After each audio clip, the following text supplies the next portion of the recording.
அனைவருக்கும் வணக்கம். Welcome to our channel ready learn achieve. RLA அகாடமிக்கு தங்களை அன்புடன் வரவேற்கிறேன். ஸோ பார்த்தீங்கன்னா முன்னாடி ஃப்ளூயிட் மெக்கானிக்ஸ்க்கு ஒரு வீடியோ போட்டிருப்போம். அது மாதிரி பார்த்தீங்கன்னா நம்மளோட மெட்டீரியல் எல்லாமே லான்ச் பண்ணிட்டோம். ஸோ அதனால தான் டிலே இந்த கிளாஸஸ் போடுறது. ஸோ ஸ்டடி மெட்டீரியல் இருக்கிறது தான் நான் சொல்ல போகிறேன். அதனால ஒன்றும் பிரச்சனை இல்லை. பட் ஏன் ஸ்டடி மெட்டீரியல் மட்டும் ₹1 நம்ம பே பண்ணி வாங்குற மாதிரி இருக்குன்னா, சப்போஸ் நம்மளால வீடியோ கொடுக்க முடியாலும் உங்களுக்கு அந்த மெட்டீரியல் போய் சேரணும் அப்படின்றதுக்காக தான் நம்ம அந்த மெக்கானிக்கலுக்கு ஸ்டடி மெட்டீரியல் லான்ச் பண்ணியிருந்தோம். ஸோ அதோட ஸ்டடி மெட்டீரியல் எவ்வளோ அப்படின்னு பார்த்தீங்கன்னா ₹200. ஸோ இந்த பிடிஎஃப் எல்லாமே இருக்கும். இப்போ நம்ம போடுற பிடிஎஃப் எல்லாமே அப்படியே என்ன ஆகும், உங்களுக்கு அவைலபிலிட்டியா வந்துடும் யூனிட் வைஸ். சரியா? ஓகே. அதே மாதிரி எம்சிக்யூ சார் நான் படிச்சுட்டேன் ஃபுல்லா, என்னால டெஸ்ட் தான் அட்டன் பண்ணும். அப்ப எனக்கு கொஸ்டின் பேஸ்டு கொடுங்கன்னா அது ₹800. மெக்கானிக்கலுக்கு வேணும்னா ₹800. ஸோ அதோட டீடைல்ஸ் வீடியோ எல்லாமே கீழே இருக்கு, கண்டிப்பா போய் பாருங்க. சப்போஸ் எனக்கு வேணும் அப்படின்னா கீழே ஸ்கிரீன்ல தெரியற நம்பருக்கு என்ன பண்ணுங்க, தயவு செய்து கான்டாக்ட் பண்ணி வாட்ஸ்அப்ல எனக்கு மெட்டீரியல் வேணும் சார், இன்னைக்கு ஸ்டடி மெட்டீரியலா இல்லை எம்சிக்கு மெட்டீரியலா அப்படின்றத மென்ஷன் பண்ணி வாங்கிக்காங்க. ஸோ ஏன்னா கொஞ்சம் காலகட்டம் தான் இருக்கு, இதுல எந்த அளவுக்கு நீங்க யூட்டிலைஸ் பண்ணி படிக்க முடியுமோ அதை கண்டிப்பா படிச்சுக்கோங்க. சரியா? அவ்வளவுதான் நான் சொல்லுவேன். Okay. So HMT heat and mass transfer. So இதைத்தாங்க நம்ம பார்க்க போறோம். இன்னைக்கு என்ன பார்க்க போறோம், முடிஞ்ச அளவுக்கு நம்ம ஒரே வீடியோ கொடுப்போம். அப்படி இல்லாத பட்சத்துக்கு நீங்க ஸ்டடி மெட்டீரியல் வாங்கி படிக்கிற மாதிரியும் இருக்கும். ஸோ வேற ஏதாவது டவுட்னால நீங்க வாட்ஸ்அப்ல ஆடியோ மெசேஜா போடுங்க, உங்களோட டவுட் கிளாரிபிகேஷன் பண்ணப்படும். சரியா? கண்டக்ஷன். ஸோ HMT பொறுத்த வரைக்கும் என்ன அப்படின்னா கண்டக்ஷன், கன்விக்ஷன், ரேடியேஷன், இந்த மூணு தாங்க. இந்த மூணு சேர்ந்தது தான் என்ன அப்படின்னு பாத்தீங்கன்னா இந்த HMT heat and mass transfer. So first நம்ம என்ன பார்க்க போறோம் அப்படின்னு பாத்தீங்கன்னா கண்டக்ஷன் தாங்க பார்க்க போறோம். கண்டக்ஷன் அதாவது கண்டக்ஷன், கண்டக்ட்னா என்ன சொல்லுங்க. கண்டக்ட்னா ஒரு இடத்துல இருந்து இன்னொரு இடத்துக்கு ஒரு இதை டிரான்ஸ்ஃபர் பண்றது. சரியா? அதுதான் கண்டக்ட் அப்படின்றது.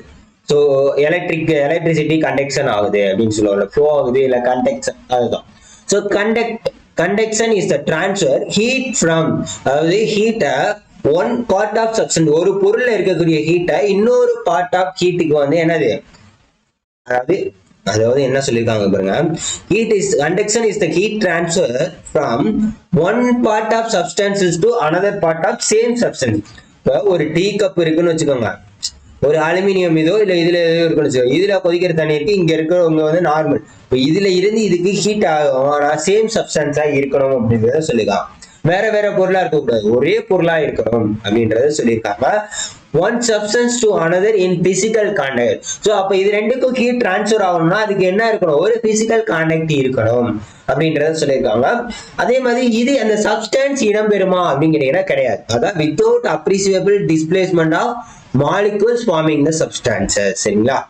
இதுதான் கண்டக்ஷன் அப்படின்றது சொல்லியிருக்காங்க. So conduction mechanism in solid, liquid, gas மூணுலையுமே கண்டக்ஷன் நடைபெறும். மூணுலையுமே என்ன ஆகும், கண்டக்ஷன் நடைபெறும். In solids heat is conducted by two mechanism. சாலிட்ஸ்ல பாத்தீங்கன்னா ரெண்டு வகையா ஹீட் கண்டக்ட் ஆகும் அப்படின்றது சொல்லியிருக்காங்க. சப்போஸ் கொஸ்டின் இப்படி கூட கேட்கலாம், லிக்யூட்ல எப்படி ஹீட் கண்டக்ட் ஆகும், சாலிட்ல எப்படி ஹீட் கண்டக்ட் ஆகும், கேசஸ்ல எப்படி கண்டக்ட் ஆகும் அப்படின்றத கேட்கலாம். இதெல்லாம் நல்லா தெரிஞ்சுக்க. இல்ல மேட்ச் த ஃபாலோயிங் அப்படின்னு கூட கேட்கலாம். அப்ப சாலிட்ல என்னன்னு பாத்தீங்கன்னா lattice vibration, transport of free electrons, ரெண்டு மெத்தட்ல என்ன ஆகும், இந்த ஹீட் கண்டக்ட் ஆகும். லிக்யூட் அண்ட் கேஸ்ல பாத்தீங்கன்னா டூ மெக்கானிசம், கொலியூஷன்ஸ், டிஃப்யூஷன். என்னது கொலியூஷன்ஸ், டிஃப்யூஷன். இந்த ரெண்டு மெத்தட்ல லிக்யூட்லயும் கேஸ்லயும் டிரான்ஸ்ஃபர் ஆகும். அப்ப கேட்கலாம் சம்டைம்ஸ் சாலிட்ல இல்ல லிக்யூட் கேஸ்க்கு எது எது பொருந்தாதது, அதாவது ஹீட் கண்டக்ஷன்ல பொருந்தாது, கொலியூஷன், டிஃப்யூஷன், டைவர்ஷன், இந்த மாதிரி அந்த மாதிரி கொஸ்டின்ஸ் உங்களுக்கு கேட்கலாம். உங்களை எப்படி எல்லாம் கன்ஃபியூஸ் பண்ண முடியுமோ அப்படி இல்லாம கொஸ்டின் கேட்பாங்க, ஏன்னா டிகிரி ஸ்டாண்ட். சரியா? அடுத்து gases. In case of gases எடுத்துக்கிட்டோம்னு வச்சுக்கோங்களேன், heat conduction very simple. Very எப்படி இருக்குமா, ரொம்ப ரொம்ப சிம்பிளா இருக்கும். இந்த kinetic energy of molecule is a function of temperature. அது கைனடிக் எனர்ஜி எதை பொறுத்து அமையுமா, கேசஸ்ல ஃபங்க்ஷன் ஆஃப் டெம்பரேச்சர், டெம்பரேச்சரை பொறுத்து தான் மாறும். ஸோ அந்த கைனடிக் எனர்ஜியுமே எப்படி அந்த மாலிகூல்ஸ், அந்த கைனடிக் எனர்ஜி யூஸ் பண்ணி அதுக்கு இருக்கக்கூடிய மாலிகூல்ஸ் எப்படி மாறும் அப்படின்னு பார்த்தீங்கன்னா வைப்ரேஷனல் அண்ட் ரொட்டேஷனல் மோஷன்ஸ்ல தான் மாறும் அப்படின்றத சொல்லியிருக்காங்க. சரியா? சோ அப்ப அந்த மாலிகுல் டிரான்ஸ்லேஷன் வைப்ரேஷன்ல மாறப்ப அது என்ன மாதிரி இருக்குமா, ஹை டெம்பரேச்சர்ல இருந்து லோ டெம்பரேச்சருக்கா வரும். சரிங்களா? லோ டெம்பரேச்சருக்காக வரும். It loses energy by collision. So அப்ப அந்த ஹை டெம்பரேச்சர்ல இருந்து லோ டெம்பரேச்சர் வரப்ப எந்த எனர்ஜி லாஸ் ஆகும்? அப்படி எனர்ஜி லாஸ் ஆகிறப்ப அந்த இடத்துல ஹீட் எதனால கண்டக்ட் ஆகுதான்? கொல்யூஷன்ஸ் மெத்தட்ல கண்டக்ட் ஆகும் அப்படின்றத சொல்லியிருக்காங்க. ஓகே, அடுத்து லிக்யூட்ஸ் பாத்தீங்கன்னா mechanism of heat transfer similar to that of gases. அதாவது கேசஸ்க்கு எப்படியோ அதே மாதிரி தான் லிக்யூட்ஸ். சரியா, இவ்வளவுதான். இந்த இடத்துல என்னன்னு பாத்தீங்கன்னா இந்த மாலிகுலர் ஸ்பேஸ் வந்து ரொம்ப க்ளோஸ்லி ஸ்பேஸ்டா இருக்கும் அப்படின்றத சொல்லியிருக்காங்க. அவ்வளவுதாங்க. Next, Fourier's law of heat conduction. Very very இம்பார்ட்டன்ட்ங்க. இதுல இருந்து கண்டிப்பா 1 or 2 கொஸ்டின்ஸ் கண்டிப்பா கேட்டுருவாங்க. 1 or 2 கொஸ்டின் கண்டிப்பா கேட்டுருவாங்க. மிஸ் பண்ணிடாதீங்க, ரொம்ப ரொம்ப முக்கியம். சரியா, okay. So Fourier's law of heat conduction, அதாவது என்ன சொல்றாங்க அப்படின்னு பாத்தீங்கன்னா the rate of heat conduction through a medium, ஒரு மீடியம் வழியா heat conduction rate of heat அதாவது சேஞ்ச் ஆகுறப்ப அது எதை பொறுத்து டிபெண்ட்ஸ் ஆகும் அப்படின்னு பாத்தீங்கன்னா அந்த மீடியத்தோட ஜாமெட்ரி, அதாவது ரெக்டாங்கிள்னா ரெக்டாங்கிள், ஸ்கொயர்னா ஸ்கொயர். ஸோ இதை பொறுத்துதான் அந்த ரேட் ஆஃப் ஹீட் கண்டக்ஷன் மாறும். So அதுக்கப்புறம் என்னது? Its thickness and material of the medium as well as temperature across the medium. So இப்போ இது வந்து நார்மலா ஒரு திக்னஸ்ல இருக்கு. இதே திக்னஸ் வந்து சேஞ்ச் ஆகும், அதோட டெம்பரேச்சர் சேஞ்ச் ஆனிச்சு அப்படின்னு பாத்தீங்கன்னா அப்போ வந்து என்ன ஆகும்? அந்த ஹீட் கண்டக்ஷன் வந்து ரேட் ஆஃப் ஹீட் கண்டக்ஷன் ஒவ்வொரு மெட்டீரியலுக்கு தகுந்தாப்புல மாறும் அப்படின்றத சொல்லக்கூடியதான் பாத்தீங்கன்னா ஃபோரியர்ஸ் லா ஆஃப் ஹீட் கண்டக்ஷன். அதோட அசம்ப்ஷன் என்னென்ன இதெல்லாம் கேட்பாங்க. அதாவது ஃபோரியர் கண்டக்ஷன் லாவோட அசம்ப்ஷன்ல எது பொருந்தாது, match to not match, don't match அப்படின்ற மாதிரி கேட்பாங்க. சரியா, அதான் புரிஞ்சுக்கும்.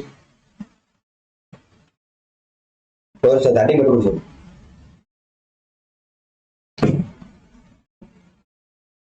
Okay, the following are assumption of which Fourier law is based. Conduction of heat takes place under steady state condition. அப்ப Fourier lawsல ஹீட் வந்து கண்டக்ஷன் ஆகணும் அப்படின்ற பட்சத்துல என்னவா இருக்கணும்? ஸ்டெடி ஸ்டேட் கண்டிஷன்ல தான் இருக்கணும். அதே மாதிரி யூனி டைரக்ஷனலா இருக்கணும், டைரக்ஷனலா இருக்கக்கூடாது, யூனி டைரக்ஷனலா இருக்கணும். இது அப்படியே டைரக்டா கேட்பாங்க. In Fourier law of heat conduction, the heat flow is dash அப்படின்னு போடுவோம். டைரக்ஷனல், யூனி டைரக்ஷனல், ரொட்டேஷனல், டிரான்ஸ்லேஷனல் டைரக்டா கொஸ்டின் கேட்பாங்க. அதனால ஒவ்வொன்றையும் படிங்க, அண்டர்ஸ்டாண்டிங்கோட படிங்க, ஃபண்டமெண்டல் தெரிஞ்சு படிங்க. The temperature gradient is constant and the temperature profile is linear. சரியா, the temperature gradient is constant, the temperature profile is linear. அப்ப temperature profile எப்படியா இருக்கும்? லீனியரா இருக்கும். temperature gradient கான்ஸ்டன்டா இருக்கும். அதே மாதிரி no internal heat generation, அதாவது அந்த geometric மீடியத்துக்குள்ள no internal heat generation. The boundary surfaces are isothermal. எப்படி இருக்குமா? ஐசோதெர்மலா இருக்கும் அப்படின்றத சொல்லியிருக்காங்க. The material is homogeneous and isentropic. அப்ப அந்த வரக்கூடிய ஹீட் கண்டக்ஷன்ல எப்படி மெட்டீரியல் இருக்கணுமா? ஹோமோஜெனியஸாவும் ஐசோட்ரோபிக்காவும் இருக்கணும் அப்படின்றத சொல்லியிருக்காங்க. இதுதான் அந்த formula. Q is equal to minus KA dt by dx. A வந்து என்னது? Surface area. dt temperature difference. dx என்னது? Thickness of the body. K வந்து கான்ஸ்டன்ட் ஆஃப் ப்ரொபோர்ஷனாலிட்டி. இதுதான் வந்து என்னன்னு பாத்தீங்கன்னா தெர்மல் கண்டக்டிவிட்டி. என்னது? Thermal conductivity. சரியா, சோ இதுதான் ஃபார்முலா. அந்த ஹீட் ஃப்ளோ ரேட் அப்ப Q is equal to minus KA into dt by dx. வாட்ஸ்ல தான் டினோட் பண்றோம், அதனால ஞாபகம் வச்சுக்கோங்க. It is applicable for all matter. இது வந்து எதுக்கெல்லாம் யூஸ் ஆகும்? இந்த தெர்மல் கண்டக்டிவிட்டி எல்லாத்துக்குமே யூஸ் ஆகும். Solid, liquid, gas. K தான் வந்து தெர்மல் கண்டக்டிவிட்டி. அதோட யூனிட் என்ன? Watt per metre kelvin. இதெல்லாம் கேட்டிருக்காங்க. ரொம்ப ரொம்ப இம்பார்ட்டன்ட். தெர்மல் கண்டக்டிவிட்டியோட யூனிட் என்ன அப்படின்றது கேட்டிருக்காங்க. அடுத்து, heat conduction in medium is said to be steady when the temperature does not vary with time. ஓகேவா, இப்ப ஸ்டெடியா இருக்குன்னா டெம்பரேச்சர் வந்து வேரி ஆகாது டைமை பொறுத்து. இதே வந்து அன்ஸ்டெடினா டிரான்சியன்ட் ஆகும் அப்படின்றத சொல்லியிருக்காங்க. The rate of heat transfer per unit surface area is called heat flux. அதாவது ஹீட் டிரான்ஸ்ஃபர் வந்து ஒரு யூனிட் சர்ஃபேஸ் ஏரியாக்கு இவ்வளோ அப்படின்றது டிரான்ஸ்ஃபர் ஆனிச்சுன்னா அதுக்கு தான் என்னது? Heat flux. பெரிய கியூனா ஹீட் ஃப்ளோ ரேட்டு, பெரிய கியூனா ஹீட் ஃப்ளோ ரேட்டு, சின்ன கியூனா ஹீட் ஃப்ளக்ஸ். இந்த நொட்டேஷன்லாம் ரொம்ப முக்கியம். சரியா, நோட்டேஷன்லாம் ரொம்ப முக்கியம். Q/A அதாவது heat transfer per unit surface area. அப்போ வாட் பெர் மீட்டர் ஸ்கொயர் தான் என்னது unit. Heat flux maybe vary with time as well as position of the heat transfer surface. சரியா, ஹீட் பிளஸ் வந்து வேரி ஆகிட்டே இருக்கும் டைமை பொறுத்து அப்படின்றது சரியா. அடுத்து தெர்மல் கண்டக்டிவிட்டி ஆஃப் மெட்டீரியல். இது வந்து டிரான்ஸ்போர்ட் ப்ராப்பர்ட்டியை பொறுத்து தான் என்ன ஆகும், மாறும் அப்படின்றத சொல்லியிருக்காங்க. இட் டிபெண்ட்ஸ் ஆன் த எதை பொறுத்து டிபெண்ட்ஸ் ஆகுமா thermal conductivity? Physical structure of matter, atomic and molecular. So இதை பொறுத்து தான் தெர்மல் கண்டக்டிவிட்டி மாறும். ஸோ எதுக்கு ஹையஸ்ட் எதுக்கு லோயஸ்ட் அப்படின்றது தெரிஞ்சு வச்சுக்கோங்க. தெர்மல் கண்டக்டிவிட்டி இந்த எதுக்கு ஹையஸ்ட் அப்படின்னா diamond 2300 watt per metre kelvin. சரியா, இதான் ஹையஸ்ட். லோயஸ்ட் பாத்தீங்கன்னா Freon 0.073 watt per metre kelvin lowest. இதுல எதெல்லாம் கேட்க வாய்ப்பு இருக்கு அப்படின்னு பாத்தீங்கன்னா கோல்டுக்கு, மெர்குரிக்கு. கோல்டுக்கு பாத்தீங்கன்னா 319, மெர்குரிக்கு 8.21, ஏருக்கு 0.024, வாட்டருக்கு 0.556, ஐஸுக்கு 2.22. அதே மாதிரி ஸ்டீலுக்கு பாத்தீங்கன்னா 15 to 30. ஸோ இதெல்லாம் ஜஸ்ட் வந்து தெரிஞ்சு வச்சுக்கோங்க. சப்போஸ் கேட்டாங்கன்னா நமக்கு ஆன்சர் பண்ண தெரியணும். நெக்ஸ்ட் அதே மாதிரி ஏர் சொல்லியிருந்தோம்ல, ஏர் வந்து வாட்டரை விட லெஸ் ஆகும். சரிங்களா, சரி இதுதான் வந்து பாத்தீங்களா ஃபர்ஸ்ட் எதுக்கு இருக்கும், ஐஸ், அடுத்து வாட்டர், அடுத்து ஏர். சரியா, ஒவ்வொன்றும் ஒவ்வொரு பொறுத்து கிரேட்டர் தானே இருக்கும். இதெல்லாம் வந்து இதுல வந்து என்னன்னா எது வந்து தப்பா இருக்கு, எது வந்து தப்பா இருக்கு, இந்த மாதிரி ஸ்டேட்மெண்ட் டைரக்டா கொடுத்துட்டு எது தப்பா இருக்கு அப்ப அம்புக்குரிய பாத்துக்கோங்க. Air is less than water, water is less than ice. சரியா, சோ இது ரொம்ப ரொம்ப முக்கியங்க. அடுத்து thermal conductivity of gas increase with increasing temperature. Gas increase ஆச்சுன்னா டெம்பரேச்சர் இன்க்ரீஸ் ஆகும். ஆனா மாலிகுலர் வெயிட் என்ன ஆகுமா, டிக்ரீஸ் ஆகும். அதனால ஞாபகம் வச்சுங்க, தெர்மல் கண்டக்டிவிட்டியில கேஸ் இன்க்ரீஸ் ஆனாலும் டெம்பரேச்சர் இன்க்ரீஸ் ஆனாலும் டிக்ரீசிங் மாலிகுலர் வெயிட். இதே டெம்பரேச்சர் இன்க்ரீஸ் ஆனா கேஸ் இன்க்ரீஸ் ஆகும். ஸோ இந்த மாதிரி ஆல்டர்னேட்டா கேட்பாங்க. அடுத்து thermal conductivity is independent of pressure except in extreme cases. சரியா, இண்டிபெண்டன்ட் அதாவது தெர்மல் கண்டக்டிவிட்டி பிரஷரை டிபெண்ட் பண்ணி இருக்காது. எந்த இடத்துல எக்ஸ்ட்ரீம் கேஸஸா இருக்கு, அதாவது வேக்கமா இருக்கிறப்ப அப்படின்றத சொல்லிக்கலாம்.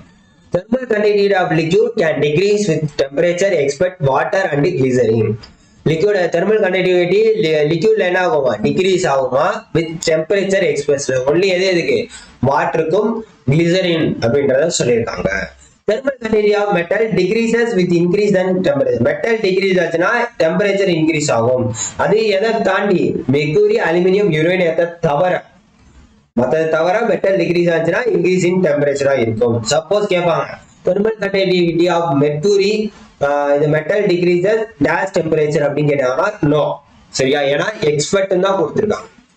In pure metals, the electron contribution the conduction of heat transfer dominate while in non-conductors and semiconductors. சரியா, அடுத்து for a crystalline non-metal solid such as diamond and sperlium oxide இதோட தெர்மல் கண்டக்டிவிட்டி எப்படி இருக்குமா, லாட்டிஸ் வைப்ரேஷன்ல இருக்கும் அப்படின்றத சொல்லியிருக்காங்க. சரியா,